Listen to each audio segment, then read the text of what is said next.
ಇಲ್ಲಿಯವರೆಗೆ ಮರುದಿನ ಹುಡುಗನ ಕಡೆಯವರು ಬರಬೇಕಿತ್ತು. ಎಲ್ಲ ಸಿದ್ಧತೆಗಳನ್ನು ಮಾಡಿದ ನಂತರ ಆಶಾರವರು ಭೂಮಿಯನ್ನು ಕರೆದುಕೊಂಡು ಬರಲು ಕೋಣೆಗೆ ಹೋದರು. ಆದರೆ ಭೂಮಿಕಾ ಅಲ್ಲಿರಲಿಲ್ಲ. ಹುಡುಗನ ಕಡೆಯವರು ಸ್ವಲ್ಪ ಹೊತ್ತಿನಲ್ಲಿ ಬರುವವರಿದ್ದರು, ಆದರೆ ಭೂಮಿಕಾ ಮನೆಯಲ್ಲಿರಲಿಲ್ಲ. ಇದನ್ನು ನೋಡಿ ಅವರು ಸ್ವಲ್ಪ ಆತಂಕಗೊಂಡರು. ಮುಂದುವರಿದ ಭಾಗ. ಭೂಮಿಕಾ ಮನೆಯಲ್ಲಿ ಇಲ್ಲದ್ದರಿಂದ ಎಲ್ಲರೂ ಚಿಂತಿತರಾಗಿ ಅವಳನ್ನು ಹುಡುಕುತ್ತಿದ್ದರು. ಭೂಮಿಯ ಅಜ್ಜಿ ಭಗವಾನಿ ದೇವಿಯವರು ಹುಡುಗಿಯರಿಗೆ ಹೆಚ್ಚು ಸ್ವಾತಂತ್ರ್ಯ ಕೊಡುವುದನ್ನು ವಿರೋಧಿಸುವವರಾಗಿದ್ದರು. ಅವರಿಗೆ ಮಾತನಾಡಲು ಅವಕಾಶ ಸಿಕ್ಕಿತ್ತು. ನಾನು ಹೇಳಿದ್ದೆ, ಹುಡುಗಿಯರಿಗೆ ತುಂಬ ಸ್ವಾತಂತ್ರ್ಯ ಕೊಡಬೇಡಿ ಎಂದು. ಆದರೆ ಇಲ್ಲ, ನನ್ನ ಮಾತನ್ನು ಯಾರೂ ಕೇಳುವುದಿಲ್ಲ. ತಿರುಗಾಡಲು ಹೊರಗೆ ಹೋಗಿದ್ದಾಳೆ. ಹುಡುಗನ ಕಡೆಯವರು ಬರಲಿದ್ದಾರೆಂದು ಗೊತ್ತಿದೆ. ನಾವು ಹೇಗೆ ಮುಖ ತೋರಿಸುವುದು? ತಲೆ ತಗ್ಗಿಸಬೇಕು. ಈಗಾಗಲೇ ಸಾಕಷ್ಟು ಸಲ ನಾವು ತಲೆ ತಗ್ಗಿಸಿದ್ದೇವೆ ಎಂದು ಭಗವಾನಿ ದೇವಿಯವರು ಹೇಳಿದರು. ಅಮ್ಮ, ಭೂಮಿಕಾ ಎಲ್ಲಿಯೂ ತಿರುಗಾಡಲು ಹೋಗಿಲ್ಲ. ಇಲ್ಲಿ ಎಲ್ಲೋ ಇರುತ್ತಾಳೆ. ನಮ್ಮ ಮನೆ ಹೆಣ್ಣು ಮಕ್ಕಳ ಮೇಲೆ ನಮಗೆ ಪೂರ್ಣ ನಂಬಿಕೆ ಇದೆ. ಅವರು ಎಂದಿಗೂ ನಮ್ಮ ತಲೆ ತಗ್ಗಿಸುವುದಿಲ್ಲ ಎಂದು ಜಯಪ್ರಕಾಶ್ ರವರು ಹೇಳುತ್ತಾರೆ. ಹೌದಮ್ಮ, ಮತ್ತು ನೀವು ಏಕೆ ಅವಕಾಶ ಸಿಕ್ಕಾಗ ಶುರು ಮಾಡುತ್ತೀರಿ? ಮತ್ತು ನೀವು ಯಾಕೆ ತಲೆ ತಗ್ಗಿಸಬೇಕು? ಅಂತಹದ್ದೇನೂ ಆಗಿಲ್ಲ ಎಂದು ಸುಭಾಷ್ ರವರು ಹೇಳಿದರು. ಭಗವಾನಿ ದೇವಿಯವರು ಹೌದಾ, ಆಗಿಲ್ಲವಾ ಎಂದು ಕೇಳಿದರು. ಆಗಿಲ್ಲ, ನೀವು ನೀವಾಗಿಯೇ ತಲೆ ತಗ್ಗಿಸಿಕೊಳ್ಳುತ್ತೀರಿ ಎಂದು ಸುಭಾಷ್ ರವರು ಹೇಳಿದರು. ಸುಭಾಷ್, ಸಾಕು, ಅಮ್ಮನೊಂದಿಗೆ ವಾದ ಮಾಡಿದ್ದು. ಅವರು ದೊಡ್ಡವರು. ಈ ರೀತಿ ವಾದ ಮಾಡುವುದು ನಿಮಗೆ ಶೋಭೆ ತರುವುದಿಲ್ಲ ಎಂದು ಗಾಯತ್ರಿಯವರು ಹೇಳಿದರು. ಸುಭಾಷ್ ರವರು ಕ್ಷಮಿಸಿ ಅತ್ತಿಗೆ ಎಂದು ಹೇಳಿದರು. ಆರಾಧ್ಯ, ಜಾನ್ವಿಗೆ ಫೋನ್ ಮಾಡು, ಅವಳು ಎಲ್ಲಿದ್ದಾಳೆ ಎಂದು ಕೇಳು ಎಂದು ಆಶಾರವರು ಹೇಳಿದರು. ಅಮ್ಮ, ಅಕ್ಕನ ಫೋನ್ ಮನೆಯಲ್ಲಿಯೇ ಇದೆ ಎಂದು ಆರಾಧ್ಯ ಹೇಳುತ್ತಾಳೆ. ಅಷ್ಟರಲ್ಲಿ ಗಾಯತ್ರಿಯವರೇ ಎನ್ನುವ ಧ್ವನಿ ಹೊರಗಿನಿಂದ ಬಂತು. ಮನೆಯವರೆಲ್ಲ ಹೊರಗೆ ಬಂದರು. ಏನಾಯ್ತು ಸುಮಿತ್ರಾ, ಹುಡುಗನ ಕಡೆಯವರು ಬಂದ್ರಾ ಎಂದು ಗಾಯತ್ರಿಯವರು ಕೇಳಿದರು. ಹುಡುಗನ ಕಡೆಯವರು ಬಂದಿಲ್ಲ. ಆದರೆ ನೀವು ನಿಮ್ಮ ಮಗಳಿಗೆ ಬುದ್ಧಿ ಹೇಳಿ. ಹೇಮಲತಾ ಅಕ್ಕನ ಮನೆಯ ಮುಂದೆ ಭೂಮಿ ಗಲಾಟೆ ಮಾಡುತ್ತಿದ್ದಾಳೆ, ತನ್ನ ಹಠದಲ್ಲಿ ನಿಂತಿದ್ದಾಳೆ ಎಂದು ಸುಮಿತ್ರಾರವರು ಹೇಳಿದರು. ಭಗವಾನಿ ದೇವಿಯವರು, ದೇವರೇ, ಈಗ ಇದೊಂದೇ ಬಾಕಿ ಇತ್ತು ಅಂದುಕೊಂಡರು. ಅವರ ಬಡಾವಣೆಯಲ್ಲಿ ವಾಸಿಸುವ ಹೇಮಲತಾ ಅವರ ಮನೆಗೆ ಎಲ್ಲರೂ ಹೋದರು. ಹೇಮಲತಾರವರು ಗಾಯತ್ರಿಯವರನ್ನು ನೋಡಿ ಹೇಳಿದರು. ಹೇಮಲತಾರವರು, ನೀವು ಬಂದಿದ್ದು ಒಳ್ಳೆಯದಾಯಿತು. ಗಾಯತ್ರಿಯವರೇ, ನಮ್ಮ ವಿಷಯದಲ್ಲಿ ಮೂಗು ತೂರಿಸಬೇಡಿ ಎಂದು ತಿಳಿಸಿ ಹೇಳಿ ಎಂದು ಹೇಳಿದರು. ಜಯಪ್ರಕಾಶ್ ಅವರು, ಅಕ್ಕ, ಏನು ಮಾಡುತ್ತಿದ್ದೀರಿ? ಭೂಮಿ ಏನಾಯಿತು ಎಂದು ಕೇಳಿದರು. ನೋಡಿ, ನಾನು ನಮ್ಮ ಮನೆಯ ಅಂಗಳದ ಮರವನ್ನು ಕಡಿಯುತ್ತಿದ್ದೇನೆ. ಆದರೆ ನಿಮ್ಮ ಮಗಳಿಗೆ ಅದರಿಂದ ಏನು ತೊಂದರೆಯಾಗುತ್ತಿದೆ? ಅವಳನ್ನು ಇಲ್ಲಿಂದ ಕರೆದುಕೊಂಡು ಹೋಗಿ ನನ್ನ ಜನರಿಗೆ ಕೆಲಸ ಮಾಡಲು ಬಿಡಿ ಎಂದು ಹೇಮಲತಾರವರು ಹೇಳಿದರು. ಮರ ಕಡಿಯುವ ಮಾತನ್ನು ಕೇಳಿ ಜಯಪ್ರಕಾಶ್ ಅವರು ಅವರ ಇಡೀ ಕುಟುಂಬ ಮಾತ್ರವಲ್ಲ, ಭಗವಾನಿ ದೇವಿಯವರು ಕೂಡ ಇನ್ನೊಂದು ಕಡೆ ಮುಖ ಮಾಡಿಕೊಂಡರು. ಏನು ಕೇಳಿಸಿದವರಂತೆ. ಅವರಿಗೆ ತಿಳಿದಿತ್ತು, ಈ ವಿಷಯದಲ್ಲಿ ಅವಳು ಯಾರ ಮಾತನ್ನು ಕೇಳುವುದಿಲ್ಲ. ಅವಳಿಗೆ ಮರಗಿಡಗಳು ಮತ್ತು ಪ್ರಕೃತಿಯ ಬಗ್ಗೆ ತುಂಬ ಪ್ರೀತಿ ಇದೆ. ದೂರು ಕೊಟ್ರಿ, ಏನಾದರೂ ವ್ಯತ್ಯಾಸವಾಯ್ತಾ? ಇಲ್ಲ. ಈಗ ನೀವು ನನ್ನ ಮಾತನ್ನು ಕೇಳಿ, ಈ ಜನರನ್ನು ವಾಪಸ್ಸು ಕಳುಹಿಸಿ ಎಂದು ಭೂಮಿಕಾ ಕೊಡಲಿ ಕೈಯಲ್ಲಿ ಹಿಡಿದುಕೊಂಡು ಹೇಳಿದಳು. ನೋಡು ಭೂಮಿ, ಇದು ನಮ್ಮ ಮನೆ, ನಮ್ಮ ಅಂಗಳದ ಮರ. ಅದನ್ನು ನಾವು ಕಡಿಯಲು ಬಯಸುತ್ತೇವೆ. ಅರ್ಥವಾಯ್ತಾ? ನಿನಗೇನು ಸಮಸ್ಯೆ ಎಂದು ಹೇಮಲತಾರವರು ಹೇಳಿದರು. ನನ್ನ ಸಮಸ್ಯೆ ಎಂದರೆ ನೀವು ಈ ಮರವನ್ನು ಏಕೆ ಕಡಿಯುತ್ತಿದ್ದೀರಿ? ನನಗೆ ತೊಂದರೆಯಾಗುತ್ತಿದೆ ಎಂದು ಎಲ್ಲರಿಗೂ ತಿಳಿದಿದೆ. ನನಗೆ ಪ್ರಕೃತಿಯ ಬಗ್ಗೆ ಎಷ್ಟು ಪ್ರೀತಿ ಇದೆ, ಮತ್ತು ನನಗಷ್ಟೇ ಅಲ್ಲ, ಎಲ್ಲರಿಗೂ ಇರಬೇಕು. ಇಷ್ಟಕ್ಕೂ ಮರವನ್ನು ಏಕೆ ಕಡಿಯುತ್ತಿದ್ದೀರಿ? ಇದರಿಂದ ಯಾರಿಗೂ ನಷ್ಟವಾಗುತ್ತಿಲ್ಲ, ಬದಲಿಗೆ ಲಾಭವಾಗುತ್ತಿದೆ. ಮರಗಳಿಂದ ಆಮ್ಲಜನಕ ಸಿಗುತ್ತದೆ. ವಾತಾವರಣವನ್ನು ಸ್ವಚ್ಛವಾಗಿಡುವ ಜೊತೆಗೆ ನಮ್ಮ ಆರೋಗ್ಯವನ್ನು ಕೆಟ್ಟ ಪರಿಣಾಮಗಳು, ಧೂಳು, ಕೊಳಕು, ಮಾಲಿನ್ಯದಿಂದ ರಕ್ಷಿಸುತ್ತದೆ. ನೀವು ನಮ್ಮ ಬಡಾವಣೆಯವರು, ಆದ್ದರಿಂದ ನಾನು ನಿಮಗೆ ಪ್ರೀತಿಯಿಂದ ತಿಳಿಸುತ್ತಿದ್ದೇನೆ. ಒಪ್ಪಿಕೊಳ್ಳಿ, ಮರ ಕಡಿಯುವ ಆಲೋಚನೆಯನ್ನು ಬಿಟ್ಟುಬಿಡಿ. ನಿಮ್ಮ ಅಂಗಳದಲ್ಲಿರುವ ಬಡಪಾಯಿ ಏನನ್ನೂ ಕೇಳುತ್ತಿಲ್ಲ, ಬದಲಿಗೆ ನಿಮಗೆ ತಂಪಾದ ನೆರಳು ಮತ್ತು ಆಮ್ಲಜನಕವನ್ನು ನೀಡುತ್ತಿದೆ ಎಂದು ಹೇಳಿದಳು ಭೂಮಿಕಾ. ಹೇಮಲತಾರವರು, ಇಲ್ಲ, ನನ್ನ ಮನೆ, ನನ್ನ ಇಷ್ಟ ಎಂದು ಹೇಳಿ ಭೂಮಿಯ ಕೈಯಿಂದ ಕೊಡಲಿಯನ್ನು ಕಿತ್ತುಕೊಂಡರು. ಡ್ರೈವರ್, ನೀನು ಕಾರನ್ನು ಏಕೆ ನಿಲ್ಲಿಸಿದೆ ಎಂದು ಯಾರೋ ಕೇಳಿದರು. ಮೇಡಮ್, ಮುಂದೆ ರಸ್ತೆ ಬಂದ್ ಆಗಿದೆ ಎಂದು ಡ್ರೈವರ್ ಹೇಳಿದನು. ಅಮ್ಮ, ಈಗ ಅವರ ಮನೆ ಹತ್ತಿರದಲ್ಲಿಯೇ ಇದೆ, ಇಲ್ಲಿಂದ ನಡೆದುಕೊಂಡು ಹೋಗೋಣ. ಡ್ರೈವರ್, ನೀನು ಕಾರನ್ನು ಪಾರ್ಕಿಂಗ್ನಲ್ಲಿ ನಿಲ್ಲಿಸಿ ಬಾ ಎಂದನು ಕಾರಿನಲ್ಲಿದ್ದ ಹುಡುಗ. ಕಾರಿನಲ್ಲಿ ಕುಳಿತಿದ್ದ ಇಡೀ ಕುಟುಂಬವು ಕಾರಿನಿಂದ ಇಳಿದು ಜನಸಂದಣಿಯ ಬಳಿ ಹೋಯಿತು. ಅಲ್ಲಿ ಭೂಮಿಕಾ ಇನ್ನೂ ಮರ ಕಡಿಯದಂತೆ ವಾದಿಸುತ್ತಿದ್ದಳು. ಅವಳನ್ನು ನೋಡಿ ಕಾರಿನಲ್ಲಿದ್ದ ಮಹಿಳೆ ಮಾತನಾಡಿದರು. ಎಷ್ಟು ಅಸಭ್ಯ ಹುಡುಗಿ! ದೊಡ್ಡವರ ಸಣ್ಣವರ ಗೌರವವೇ ಇಲ್ಲ. ದೇವರೇ, ನಾವು ನೋಡಲು ಹೋಗುತ್ತಿರುವ ಹುಡುಗಿ ಈ ರೀತಿ ಖಂಡಿತ ಇರಬಾರದು ಎಂದು ಹೇಳುತ್ತಾ ಮುಂದೆ ಹೋದರು. ಭೂಮಿಕಾ, ನೋಡಿ ಆಂಟಿ, ನಾನು ಕೊನೆಯ ಬಾರಿ ಹೇಳುತ್ತಿದ್ದೇನೆ, ಇಲ್ಲದಿದ್ದರೆ ಎಂದಳು. ಹೇಮಲತಾರವರು, ಇಲ್ಲದಿದ್ದರೆ ಏನು ಎಂದರು. ಇದನ್ನು ತಡೆಯಲು ನನ್ನ ಬಳಿ ಇನ್ನೊಂದು ದಾರಿ ಇದೆ. ನಾನು ಬಯಸದಿದ್ದರೂ ಅದನ್ನು ಬಳಸಲು ಒತ್ತಾಯಿಸಲ್ಪಡುತ್ತೇನೆ. ನಾನು ನಿಮ್ಮ ವಿರುದ್ಧ ದೂರು ನೀಡುತ್ತೇನೆ. ಅರಣ್ಯ ಇಲಾಖೆಯ ಅನುಮತಿ ಇಲ್ಲದೆ ಮರಗಳನ್ನು ಕಡಿಯುವುದು ಅಪರಾಧ.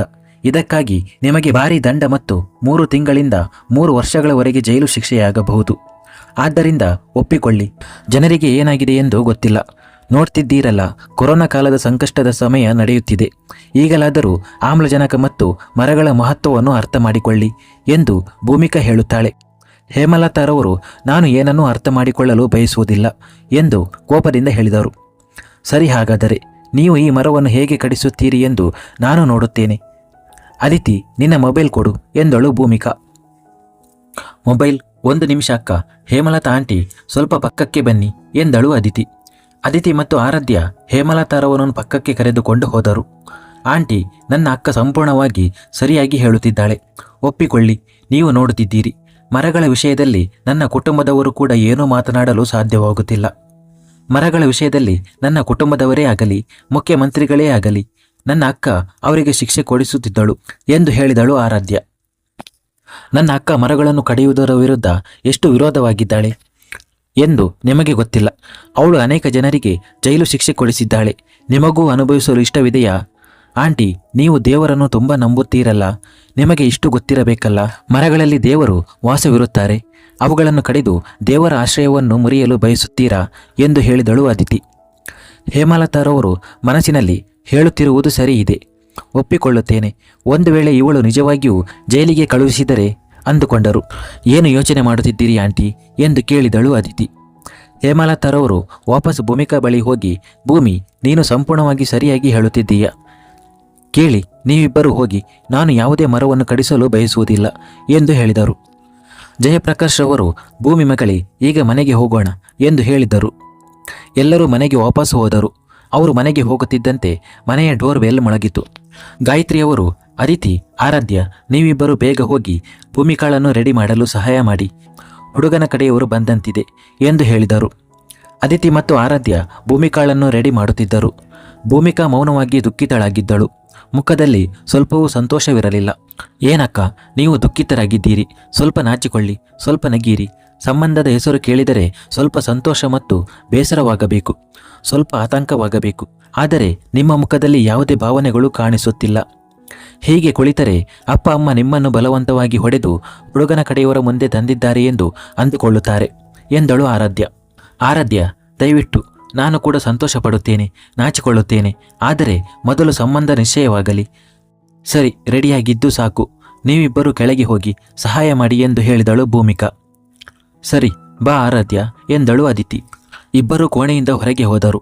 ಸ್ವಲ್ಪ ಸಮಯದ ನಂತರ ಭಗವಾನಿ ದೇವಿಯವರು ಅದಿತಿ ಮತ್ತು ಆರಾಧ್ಯರಿಗೆ ಭೂಮಿಕಾಳನ್ನು ಕರೆದುಕೊಂಡು ಬರಲು ಹೇಳಿದರು. ಅವರಿಬ್ಬರು ಭೂಮಿಕಾಳನ್ನು ತಮ್ಮೊಂದಿಗೆ ಕರೆದುಕೊಂಡು ಬಂದರು.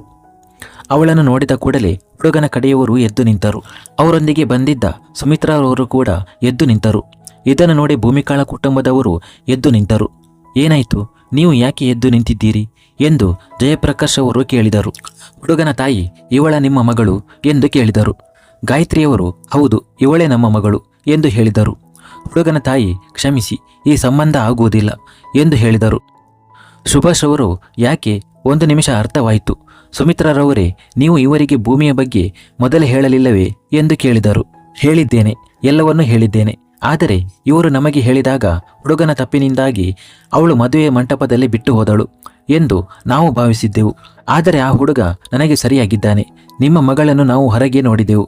ದೊಡ್ಡವರೊಂದಿಗೆ ಹೇಗೆ ವಾದ ಮಾಡುತ್ತಿದ್ದಳು, ತನಗಿಂತ ದೊಡ್ಡವರಿಗೆ ಬುದ್ಧಿ ಹೇಳುತ್ತಿದ್ದಳು.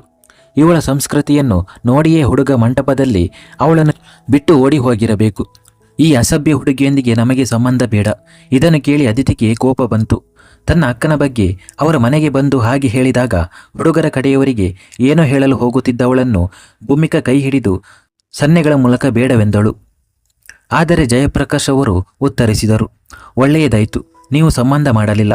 ನಾವು ಕೂಡ ನಮ್ಮ ಮಗಳನ್ನು ನಾಣ್ಯದ ಒಂದೇ ಮುಖವನ್ನು ನೋಡುವ ಮನೆಯಲ್ಲಿ ಮದುವೆ ಮಾಡಿಕೊಡಲು ಬಯಸುವುದಿಲ್ಲ. ನನ್ನ ಮಗಳು ಹೇಮಲತಾರವರಿಗೆ ಬೆದರಿಕೆ ಹಾಕುವುದನ್ನು ನೀವು ನೋಡಿದ್ದೀರಿ, ಆದರೆ ಇನ್ನೊಂದು ಮುಖವನ್ನು ನೋಡಲಿಲ್ಲ. ಅವಳು ಯಾಕೆ ಬೆದರಿಕೆ ಹಾಕಿದಳು ಎಂದು.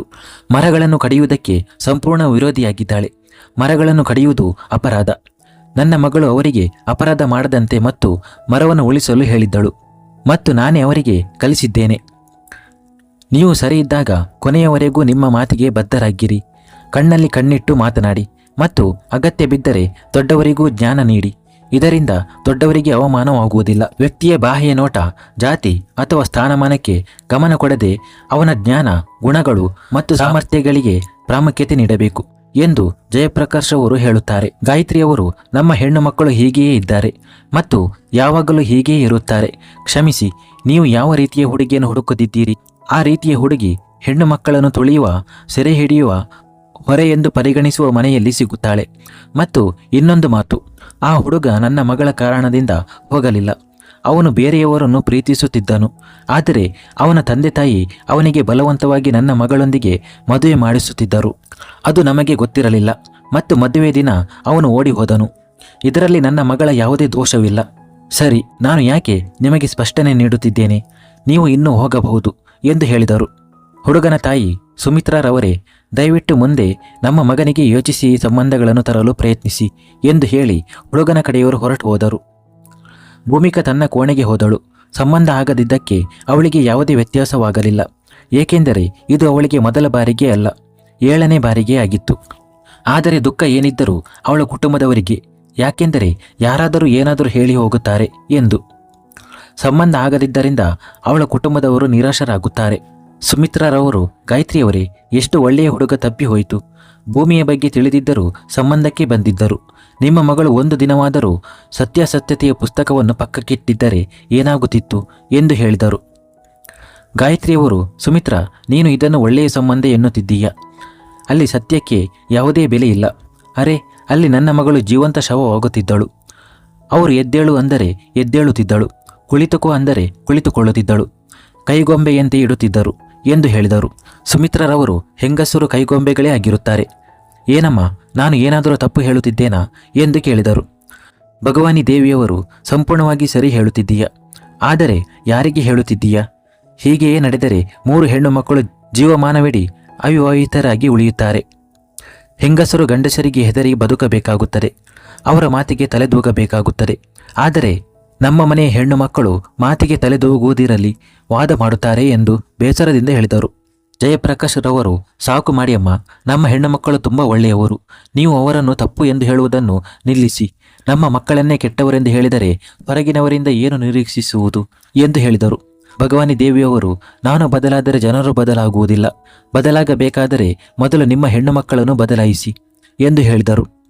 ಜಯಪ್ರಕಾಶ್ ರವರು, ಅಮ್ಮ ಎಂದರು. ಗಾಯತ್ರಿಯವರು, ನೀವು ವಾದ ಮಾಡಬೇಡಿ ಮತ್ತು ಸುಮಿತ್ರಾ ಯೋಚಿಸಿ ಸಂಬಂಧಗಳನ್ನು ತನ್ನಿ ಎಂದು ಹೇಳುತ್ತಾರೆ. ಸುಮಿತ್ರಾರವರು ಸಿಟ್ಟಿನಿಂದ, ನಾನು ಯೋಚಿಸಿ ಸಂಬಂಧ ತಂದಿದ್ದೆ. ಕ್ಷಮಿಸಿ, ನಿಮ್ಮ ಹೆಣ್ಣು ಮಕ್ಕಳು ಬದಲಾಗದಿದ್ದರೆ ಮರೆತು ಬಿಡಿ. ಈ ರೀತಿ ಯಾವುದೇ ಸಂಬಂಧ ಸಿಗುವುದಿಲ್ಲ. ನೀವೇ ಹುಡುಕಿಕೊಳ್ಳಿ. ನಾನು ಹೋಗುತ್ತೇನೆ. ನನ್ನ ಕೈಯಲ್ಲಿ ಆಗುವುದಿಲ್ಲ. ನಾನು ಗ್ಯಾರಂಟಿ ಕೊಡುತ್ತೇನೆ. ನಿಮ್ಮ ಹೆಣ್ಣು ಮಕ್ಕಳನ್ನು ಸ್ವೀಕರಿಸುವವರು ಯಾರೂ ಸಿಗುವುದಿಲ್ಲ ಎಂದು ಹೇಳುತ್ತಾರೆ. ಗಾಯತ್ರಿಯವರು, ಸುಮಿತ್ರಾ, ನನ್ನ ಹೆಣ್ಣು ಮಕ್ಕಳಿಗೆ ಶಾಪ ನೀಡುತ್ತಿದ್ದೀರಾ ಎಂದು ಹೇಳುತ್ತಾರೆ. ಸುಮಿತ್ರಾರವರು, ಯಾವುದೇ ಶಾಪ ನೀಡುತ್ತಿಲ್ಲ, ಸತ್ಯವನ್ನು ಹೇಳುತ್ತಿದ್ದೇನೆ ಎಂದು ಹೇಳುತ್ತಾರೆ. ಗಾಯತ್ರಿಯವರು, ಇದು ನಿನ್ನ ಯೋಚನೆ. ಆದರೆ ನನಗೆ ಪೂರ್ಣ ನಂಬಿಕೆ ಇದೆ. ನನ್ನ ಹೆಣ್ಣು ಮಕ್ಕಳನ್ನು ಎಲ್ಲ ರೀತಿಯಲ್ಲೂ ಸ್ವೀಕರಿಸುವ ಹುಡುಗರು ಖಂಡಿತ ಸಿಗುತ್ತಾರೆ ಮತ್ತು ನಮ್ಮ ಮನೆಗೆ ಸಂಬಂಧಗಳು ತಾವಾಗಿಯೇ ಬರುತ್ತವೆ. ಶಿವನಂತೆ ಮುಗ್ಧ ಮತ್ತು ರುದ್ರ ಮತ್ತು ರೂಪವಂತ, ಶ್ರೀರಾಮನಂತೆ ಮರ್ಯಾದ ಪುರುಷೋತ್ತಮ, ಶ್ರೀಕೃಷ್ಣನಂತೆ ತುಂಟ, ಅಲೆಮಾರಿ ಪ್ರೇಮಿ ಅವರು ನನ್ನ ಹೆಣ್ಣು ಮಕ್ಕಳನ್ನು ತುಂಬ ಪ್ರೀತಿಸುತ್ತಾರೆ. ಯಾವಾಗಲೂ ತಲೆಯ ಮೇಲೆ ರೆಪ್ಪೆಗಳ ಮೇಲೆ ಕೂರಿಸಿಕೊಳ್ಳುತ್ತಾರೆ ಎಂದು ಹೇಳುತ್ತಾರೆ. ನೋಡೋಣ ಎಂದು ಹೇಳಿ ಸುಮಿತ್ರಾರವರು ಹೊರಟು ಹೋದರು. ಗಾಯತ್ರಿಯವರು ನಿರಾಶೆಯಿಂದ ಸೋಫಾದ ಮೇಲೆ ಕುಳಿತು ಬಿಟ್ಟರು. ಪ್ರಭು ಕುಟುಂಬದವರು ತಮ್ಮ ಹಿರಿಯ ಮಗ ರಾಮ್ ಪ್ರಭುಗಾಗಿ ಹುಡುಗಿ ನೋಡಲು ಬಂದಿದ್ದರು. ರಾಮ್ ಒಂದು ಸುದ್ದಿವಾಹಿನಿಯ ಮಾಲೀಕ.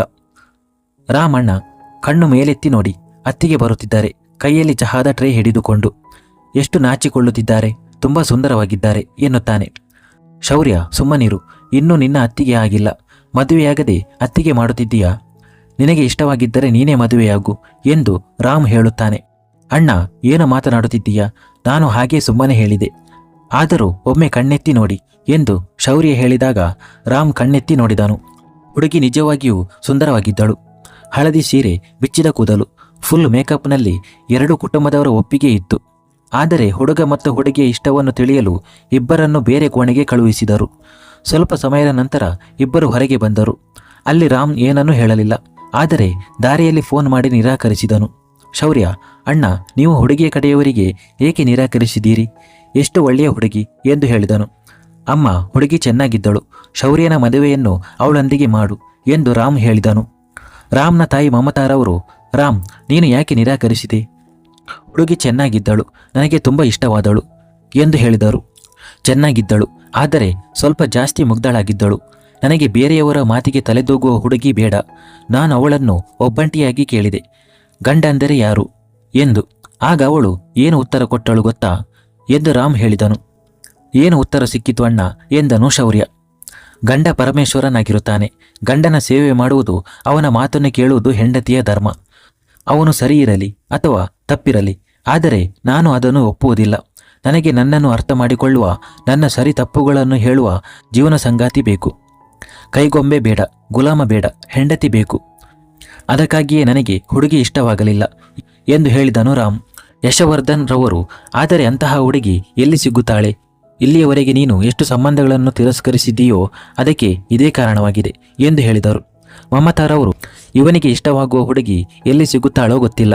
ದೇವರೇ, ನೀನೇ ಹುಡುಕಿ ಕೊಡು, ನಾನು ಸುಸ್ತಾಗಿದ್ದೇನೆ ಎನ್ನುತ್ತಾರೆ. ಅಮ್ಮ, ಅಣ್ಣ ಹೇಳುತ್ತಿರುವುದು ಸಂಪೂರ್ಣವಾಗಿ ಸರಿ ಇದೆ. ನನಗೆ ನನ್ನ ಅಣ್ಣನ ಬಗ್ಗೆ ತುಂಬ ಹೆಮ್ಮೆ ಇದೆ. ಲವ್ ಯು ಅಣ್ಣ. ದೇವರು ನಿಮಗಾಗಿ ಆಯ್ಕೆ ಮಾಡಿರೋ ಹುಡುಗಿಯನ್ನು ಬೇಗ ಅಣ್ಣನಿಗೆ ಜೋಡಿಸಲಿ, ಆಗ ನನ್ನ ಸರದಿ ಬರಬಹುದು ಎಂದು ಶೌರ್ಯ ಹೇಳುತ್ತಾನೆ. ಮಮತಾರವರು, ಇವನಿಗೆ ತುಂಬ ಆತುರವಿದೆ ಎಂದಾಗ ಎಲ್ಲರೂ ನಗುತ್ತಾರೆ. ಸ್ವಲ್ಪ ಸಮಯದ ನಂತರ ತಮ್ಮ ಮನೆಗೆ ತಲುಪುತ್ತಾರೆ. ಮುಂದುವರಿಯುವುದು.